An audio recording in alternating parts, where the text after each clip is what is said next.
بسم الله الرحمن الرحيم. عايز اتكلم معاكم عن شق سريع كده ان شاء الله بدايه الدور التمهيدي ودور ال 32 في بطوله دوري ابطال افريقيا. هتقام يوم الاحد القادم مباراه النادي الاهلي وبدايه المشوار الافريقي للنادي الاهلي بمباراته في ذهاب دوري ابطال افريقيا مع نادي سان جورج الإثيوبي. طبعا الامن يعني وافق على حضور 30,000 مشجع للمباراة، وده شيء كويس جدا ويتناسب نوعا ما مع حجم المباراة بما انها لسه في دور ال 32، وبعد كده بقى النادي الاهلي ونادي الزمالك والانديه المصريه المشاركه بتحتاج دعم اكبر من الامن. مش دي نقطه الخلاف، انا بتكلم على اسعار تذاكر مباراة النادي الأهلي واللي اتحددت ب 350 للماسورة الرئيسية والدرجة الأولى 150. ده مش موضوعنا، احنا هنتكلم عن تذاكر الدرجة الثالثة اللي هي غالبية الشباب ومشجعي النادي الأهلي اللي بيكونوا حاضرين ومساندين بقوة من تشجيع ومن أعلام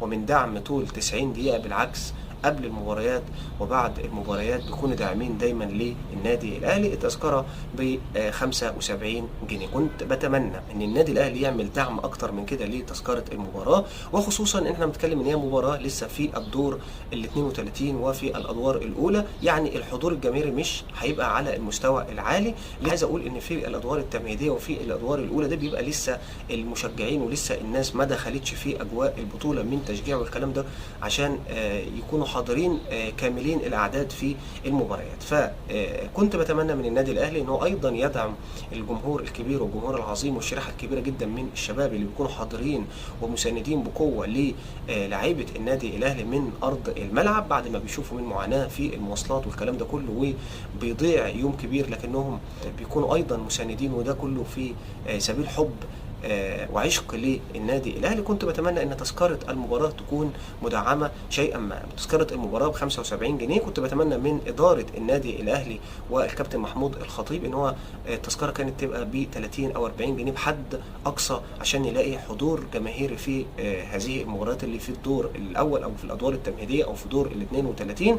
لكن اعتقد ان ال 30,000 اللي وافق عليهم الامن لن يكونوا كاملين العدد. بتمنى طبعا ان هم يكونوا كاملين، لكن اعتقد ان في مثل هذا الدور ومع ضعف المنافس نادي سان جورج الإثيوبي، وايضا مع ان المباراه في الادوار الاولى ودور ال 32 هيبقى العدد لن يصل لل 30,000 اللي النادي الاهلي طلب الموافقه عليهم او ان الامن وافق عليهم لحضور المباراه. كل التوفيق للنادي الاهلي في المشوار الافريقي وفي بطوله الدوري الافريقي في النسخه الاولى.